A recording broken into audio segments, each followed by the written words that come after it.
તો ભક્તના લક્ષણ શ્રીમદ ભગવદ્ ગીતામાં ભગવાન કહે છે, મચ્ચિત્તા મદગત પ્રાણા બોધયંત પરસ્પરમ કથયંતશ્ચ મામ નિત્યમ તુષ્યંતિ ચ રમંતી છે. તો ભગવાન કહે છે કે મારા ભક્ત જ્યારે મળે ને તો એનો વિષય શું હોય છે, એની ચર્ચા શું હોય છે? તો કહે છે મારા નામ રૂપ ગુણ અને લીલાઓની ચર્ચા આ ભક્તનો મુખ્ય વિષય છે. સામાન્યતઃ જ્યારે સંસારના લોકો મળે ને તો એ ગ્રામ્ય કથા કરે. ગ્રામ્ય કથાનો અર્થ તમે સમજો છો? સીધી ભાષામાં પંચાયત. આપણે કહે ને બે જણા પાડોશી બેઠા હોય તો શું કરે? સોસાયટીમાં કોણ શું કરે છે એના ન્યૂઝ મળે. 5 જણા નાકે બેઠા હોય તો શેની ચર્ચા કરતા હોય? દેશની, રાષ્ટ્રમાં શું ચાલી રહ્યું છે, આંતરરાષ્ટ્રીય સ્તરે શું થઈ રહ્યું છે. પણ જો ભગવાન પોતાના ભક્તનો પરિચય આપે છે, ભક્ત કોણ છે કે જે મચ્ચિત્તા, જે પ્રથમ શબ્દ ભગવાને પ્રયોગ કર્યો છે, જેનું ચિત્ત મારામાં લાગ્યું છે, આ ભક્તનું પ્રથમ લક્ષણ છે. ભલે બહારથી સામાન્ય વ્યક્તિ જેવું લાગતો હોય, એવું લાગતું હોય આપણી આજુબાજુમાં રહે છે, આપણી જેવા કપડાં પહેરે છે, આપણી જેવું જ ખાઈ પીવે છે, પણ કોઈ સમજી ન શકે એનું ચિત્ત ક્યાં લાગ્યું છે. અને જો આ એક બહુ સિક્રેટ વિષય છે. કોઈ માણસને તમે બહારથી જોવો ને તો એના પહેરવેશથી, એના વ્યવહારથી એની ઓળખ ન થઈ, એનું ચિત્ત ક્યાં છે. પણ જ્યાં સુધી વ્યક્તિ પોતાના ભાવને પ્રગટ ન કરે ત્યાં સુધી આપણે સમજી ન શકીએ આનું ચિત્ત ક્યાં લાગ્યું છે. તો ભક્તનું ચિત્ત ભગવાનમાં છે. અને જ્યારે એવા ભક્ત પોતાના એ દિવ્ય ભાવને પ્રગટ કરે ત્યારે આપણને સમજાય કે આપણે આને સમજતા હતા હું અને આ નીકળ્યો હું. બે અર્થમાં છે, સારામાંય હોય ને ખરાબમાંય હોય. આપણે કોઈ માણસ કંઈક ભૂલ કરે તો લોકો એવો વિચાર કરે કે આપણે તો આને બહુ સારો માનતા હતા ને, પણ આમાં આ નીકળ્યું કંઈક બીજું એમ. અને સારામાંય તે કોઈ વ્યક્તિને લાગતું હોય સામાન્ય વ્યક્તિ છે, પણ જો ભગવત ભક્ત છે તો આને બહુ ઓછા લોકો ઓળખે છે. તો જો સત્સંગ એ માધ્યમ છે જેના દ્વારા આપણને ભગવાન અને ભગવાનના ભક્તનો પરિચય થાય છે. તો આ દિવ્ય શ્લોકો જે છે, આ દિવ્ય ચર્ચાઓ જે છે, જો ભગવાન અર્જુનને કહે છે, અર્જુન મચ્ચિત્તા મદગત પ્રાણા, જેનું ચિત્ત જેના પ્રાણ મારામાં લાગેલા છે, બોધયંત પરસ્પરમ. એવું નથી ખાલી બોધ આપે છે, લે પણ છે. પરસ્પરમ શબ્દ જે ભગવાન કહે છે ને, ખાલી કહે છે એવું નથી, બોધને ગ્રહણ પણ કરે છે. અને કથયંતશ્ચ મામ નિત્યમ, કથા જે છે ને ભગવાન કહે છે મારા ભક્તનો પ્રાણ છે. ભક્ત કોઈ પણ વસ્તુ વગર રહી શકે, કથા વગર ન રહીએ. અને જો બ્રજ વૃંદાવનની અંદર ભગવાન શ્રી કૃષ્ણ બ્રજ ધામ છોડીને જ્યારે મથુરા ગયા છે તો ભગવાન શ્રી કૃષ્ણના વિરહમાં જે ગોપીઓ છે ભગવાનને યાદ કરે, રડે, એનો વિરહ ભાવ જે પ્રગટ કરે છે, તો કોઈ વ્યક્તિએ પૂછ્યું કે તમને જો એટલો પ્રેમ છે કૃષ્ણમાં તો પછી તમારા પ્રાણ કેમ નીકળી ન ગયા? કોઈ પ્રેમી જે છે, કોઈને પ્રેમ કરતા હોય ને તો એનો જ્યારે વિરહ થાય, એટલો ઉત્કૃષ્ટ પ્રેમ યદી છે કૃષ્ણમાં, તો પછી પ્રાણ તો જાય, આ સ્વાભાવિક છે. અને આજે પણ કોઈ પ્રેમનું નામ લે તો બ્રજ ગોપીઓની યાદ આવે છે. ગોપીઓ કહે છે પ્રાણ તોય કૃષ્ણ સાથે ક્યારના નીકળી ગયા હોત.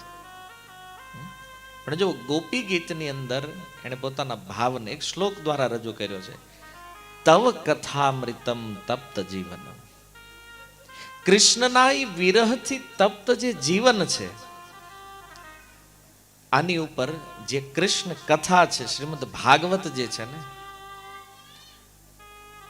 એ કહે છે અમૃતનું કાર્ય, અમૃત વરસે છે કથાના રૂપમાં. અને ગોપીઓ કહે છે એ અમૃત જે કથામૃત છે. અચ્છા, એક પ્રશ્ન, બ્રજમાં વક્તા કોણ છે? ગોપીએ કીધું તવ કથામૃતમ, કથા કોણ કહે છે? તે કીધું બોધયંત પરસ્પરમ. એ જે એક બીજી જેણે ભગવાનની લીલાઓને લાઈવ જોઈ છે, પોતાની સામે જે લીલાઓ જોઈ છે ને, અને આ લીલાઓનું જે ગુણગાન કરે છે, એ લીલાઓનું ગાન જે છે, એક ગોપી કહે છે બીજી ગોપીને શ્રવણ કરાવે છે, કોઈ બીજી ગોપી વક્તા બને છે, કોઈને શ્રવણ કરાવે છે. અને ગોપીઓ કહે છે આ કથા જે છે ને એ અમારું જીવન છે. ચૈતન્ય મહાપ્રભુને પૂછવામાં આવે કથા શું છે? બોલે કથૈક માત્ર જીવન. આ કથા જે છે ને એ જીવન પ્રાણ છે. અને જો મહાપ્રભુ ખાલી કહે છે એવું નથી. ગોદાવરીના તટે 10 દિવસ સંગ થયો રાય રામાનંદ સાથે, અને 10 દિવસનો જે સંવાદ થયો બંનેની વચ્ચે, એક દિવસ મહાપ્રભુ કહે છે કે આ 10 દિવસ આપણે સાથે રહ્યા છીએ અને 10 દિવસ મેં કથા સાંભળી છે ને તમારા મુખેથી, એમ, પણ મારી ઈચ્છા છે કે હું જ્યાં સુધી જીવું ને ત્યાં સુધી કથા સાંભળતો રહું. અને એટલા માટે રાય રામાનંદ, તમે કામ કરો, તમે આ ગોદાવરીને છોડી અને પુરીમાં આવી જાઓ. એમ રાય રામાનંદ કહે છે પણ પુરીમાં આવીને શું કરીશ? મહાપ્રભુ કહે છે આ 10 દિવસની કથા થોડી સંતુષ્ટિ આપશે. 10 દિને રે કા કથા જાવત આમી જીવન. હું તો જ્યાં સુધી જીવીશ ને ત્યાં સુધી રાય રામાનંદ તારા મુખેથી કથા સાંભળતો રહીશ. કોણ કહે છે? ચૈતન્ય મહાપ્રભુ. અને તમે જાણો છો મહાપ્રભુ કોણ છે? સાક્ષાત કૃષ્ણ. અને કૃષ્ણ જ્યારે સાંભળે છે પોતાની કથાને, ભગવાન ચૈતન્ય દેવ જ્યારે કથા શ્રવણ કરીને રડે છે, એની આંખોમાંથી જ્યારે અશ્રુઓની ધારા નીકળે છે, ગૌડી આચાર્યો કહે છે કે કેવું અદ્ભુત દ્રશ્ય, જ્યારે કૃષ્ણ કૃષ્ણ માટે રડે છે. એને કૃષ્ણ રડે, ચૈતન્ય મહાપ્રભુ ભક્ત ભાવમાં છે, અને એ જ ભગવાન કૃષ્ણની જ્યારે કથા સાંભળે છે, અને સાંભળવાની કોઈની લાલસા કેવી હોય. આપણે અહીંયા જુઓ, તમે ગુજરાતમાં કોઈને આપણે કઈ કથામાં આવો ને તો લોકો શું કહે છે ખબર? અમે સાંભળી લીધી એવું કથા, કેટલી વાર હરિદ્વાર જઈ આવ્યા. તો કથા તો અમે સાંભળી લીધી છે, પણ કથા શ્રવણનું અસલી ફળ શું છે? કે કથા શ્રવણ કરવાની લાલસા ઓર વધારે જાગે. પુનઃ એને એમ થાય કે પુનઃ ભગવત કથાનું શ્રવણ કરવું છે. જો એ ચૈતન્ય મહાપ્રભુ જ્યારે દક્ષિણ યાત્રા કરીને જગન્નાથપુરી આવે છે, રાય રામાનંદ એની પાછળ, અને સ્વરૂપ દામોદર જ્યારે એમની પાસે ત્યાં જગન્નાથપુરીમાં રહે છે, આ સ્વરૂપ દામોદર અને રાય રામાનંદ ધ્રુવ ચરિત્ર અને પ્રહલાદ ચરિત્ર પ્રતિદિન 108 વાર સંભળાવતા મહાપ્રભુ. ધ્રુવ મહારાજની કથા 108 વાર અને પ્રહલાદ ચરિત્ર 108 વાર. રોજનો ક્રમ છે. અને આપણે તો એક વાર કંઈક સાંભળ્યું તો એમ થાય કે ઓહો, આપણે આખા જીવનનું પૂરું કરી નાખ્યું. નથી જાણતા કથાની વાસ્તવિકતા જે છે ને આપણને, આપણે આ ભાગવત જે શ્રવણ કરી રહ્યા છીએ, આપણું કેટલું સૌભાગ્ય છે ને એનો આપણને અંદાજ પણ નથી. કૃષ્ણ કથાની પ્રાપ્તિ થવી ને આ જીવનની સૌથી દુર્લભ ક્ષણ છે. અને જો આ ક્ષણ આપણી પાસે છે, કૃષ્ણ કથા સાંભળવાનો અવસર છે, પણ આ સમયે જો ચિત્ત ક્યાંક બીજે લાગી ગયું, જો ચિત્ત કથામાં નથી, તો સમજી લો આ ગંગાના કાંઠે જઈને તરસ્યો પાછો આવ્યો છે એવું થાય. અહીંથી હરિદ્વાર જાય ને એમ કે એટલે તમે ગંગાજીમાં નાહ્યા કે નહીં? કે ના. કેમ? પાણી કે બહુ ટાઢું હતું, તો નાવું નતું. આચમન કરી લેવું તું, થોડુંક આચમન કર્યું તો કે ઈ ન કર્યું, હિંમત થવી જોઈએ ને હાથ નાખવાની. એમ કોઈ વ્યક્તિ સત્સંગના આશ્રયમાં છે, ભક્તોના આશ્રયમાં છે, અને જો કથાનો લાભ નથી લેતો, તો સમજો દુર્દૈવ છે, એ જીવનમાં દુર્ભાગ્ય છે. અને કથા એકવાર પ્રાપ્ત થાય ને તો સમજો કે તમારા જીવનમાં આ સૌથી સૌભાગ્યની ક્ષણ છે. આનાથી મોટું સૌભાગ્ય આપણું બીજું કોઈ નથી જ્યારે કથા પ્રાપ્ત થાય. પણ સમસ્યા એ છે ને કે કોઈ વસ્તુની મહિમા જ્યાં સુધી ખબર ન હોય ને ત્યાં સુધી એ વસ્તુ પ્રત્યે આપણને પ્રેમ ન થાય.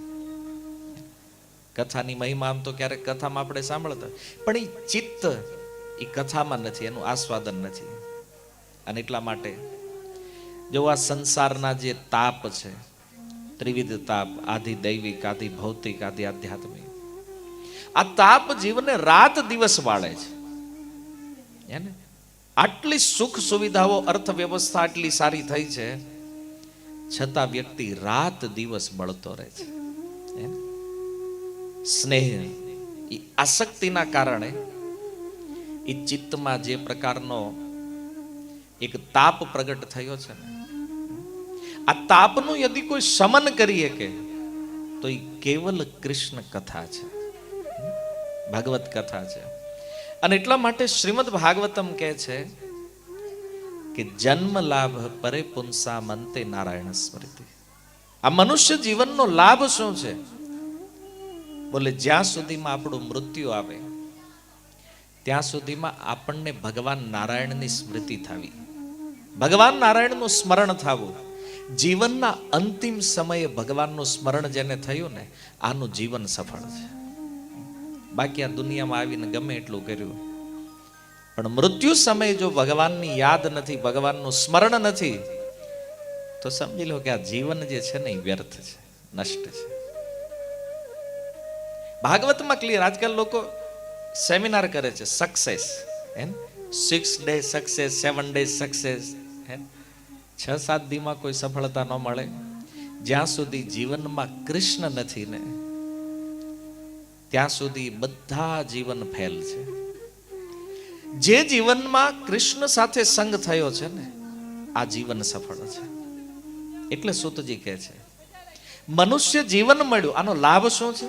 બહુ ધન કમાણા એ લાભ છે નથી, તો બહુ મોટો યશ થયો, આપણું નામ બહુ મોટું થયું, લાભ છે નહીં. જીવનનો લાભ છે અંતમાં કૃષ્ણની સ્મૃતિ, ભગવાનનું સ્મરણ. જો ભગવાનનું સ્મરણ નથી તો ખબર નથી આપણે ક્યાં નીકળી જશું. આજ તો અહીંયા બેઠા છીએ, સુરતમાં છીએ, એક સારા પરિવારમાં, સારા સમાજમાં, પણ મૃત્યુ પછી આપણી દશા શું થશે? ક્યારે વિચાર કર્યો? જો આપણી પરંપરામાં કેટલા લોકો ગયા છે, આજ ક્યાં છે આપણે જાણતા નથી. એટલા માટે વિચારણીય વાત એ છે ભક્તો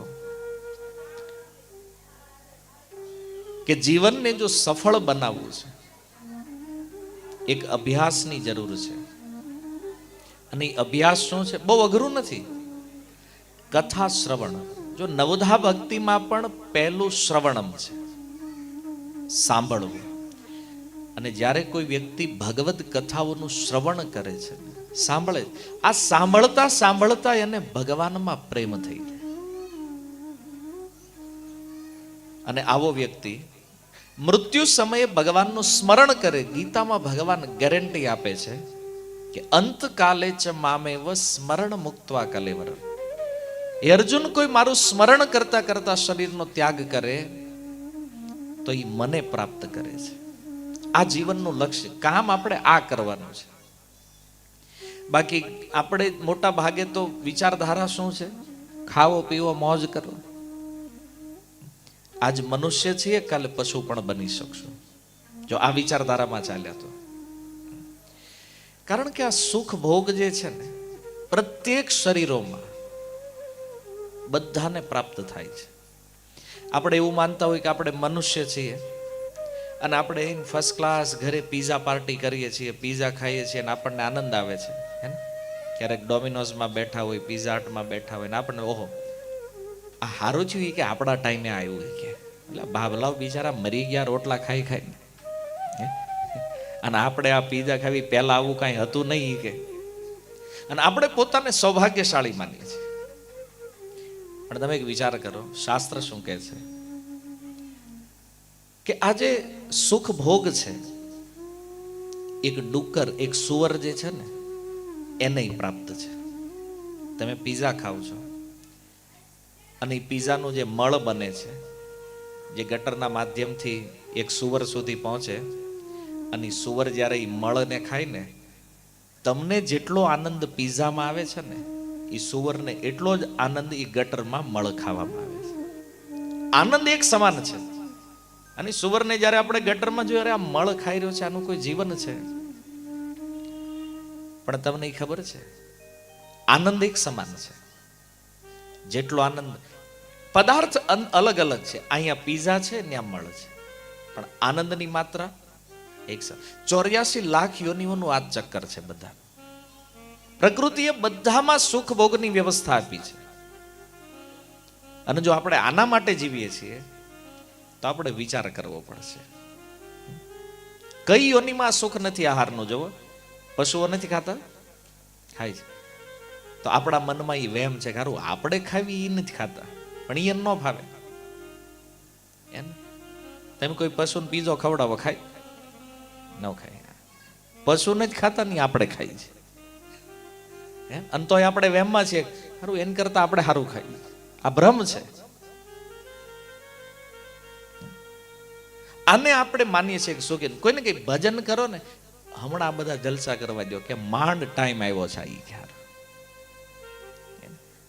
પણ જો જ્યારે જ્યારે જે યોનિઓમાં જે વ્યક્તિ જન્મ લે છે, તેણે સુખ ભોગવવાની ટ્રાય કરી છે, અને આમાં જ જીવન કાઢ્યું છે, ખાવા પીવા ઊંઘવામાં. અને આ જીવન પણ જો આમાં નીકળી જાય ને, તો યાદ રાખો કે આવા ઓર અનેક જીવન તમારી રાહ જોઈ રહ્યા છે. ભગવાન આદિ શંકરાચાર્ય કહે છે, પુનરપી જનનમ પુનરપી મરણમ. ફરીથી જન્મ થશે, ફરીથી મરવું પડશે. અને આ ચક્ર ક્યાં સુધી ચાલવાનું છે? એટલે જ્યાં સુધી કોઈ ભગવાનનું ભજન નહીં કરે, જ્યાં સુધી ભગવાનને સમજીને ભગવાનને શરણાગત થવાનો પ્રયાસ નહીં કરે, ત્યાં સુધી આ સમસ્યા ચાલવાની છે. અને એટલા માટે જો આજકાલ જે આ લોકો ભજન કરી રહ્યા છે ને, એને આ સમાજવાળા છે ને ગાંડા કહે છે. એ કે આ યુવાનીમાં એ કે રળવાના ટાઈમે આ નીકળી ગયા ભજન કરવા હાટો, કે માળાઓ હાથમાં લઈ લે, આવું કહેતા હોય. અને સમાજવાળાને આપણી બહુ ચિંતા હોય. આપણી ચિંતા આપણને ન હોય ને એટલી બીજાને હોય કે આવડા માળા કરે છે ત્યાંનું કેમ હાલતું છે, તમે જ નથી આપતા. એમ જે ભજન કરે છે એ તો કૃષ્ણ જેના ઉપર કૃપા કરીને બેઠા છે, એને શું તકલીફ છે ભાઈ? પણ લોકો ચિંતા કરે છે, પણ એને પોતાની ચિંતા નથી. ત્યારે હું કાલે વયો જઈશ તો મારું શું થાય? પણ એ બીજા નહીં કરે, ઓલાનું થાય. એ આઈના રહી જાય, તું નીકળી જાય પહેલા ભાઈ. તો વિચાર આપણે કરવા જેવો છે. તો આવી પ્રવૃત્તિઓમાં જે આ જીવન આપણું જઈ રહ્યું છે, એનામાં શ્રેષ્ઠ કાર્ય છે ભજન, અને ભજનમાં પણ શ્રેષ્ઠ છે ભગવત કથાનું શ્રવણ. એટલા માટે કથાની આ અનંત મહિમા છે કે કોઈ ભગવત કથાનું શ્રવણ કરે છે તો એનું ચિત્ત શુદ્ધ થાય, અને આવું ચિત્ત શુદ્ધ જે છે એને ભગવાનમાં પ્રેમ જાગે છે. આવો જે કોઈ પ્રેમી વ્યક્તિ છે, એના જીવનના અંતિમ સમયે એ ભગવાનને યાદ કરે, ભગવાનને સ્મૃતિમાં લાવે છે. તો ભગવાને કીધું ને, મત ચિત્તા, મારું જે ભજન કરે એનું ચિત્ત મારામાં લાગેલું છે.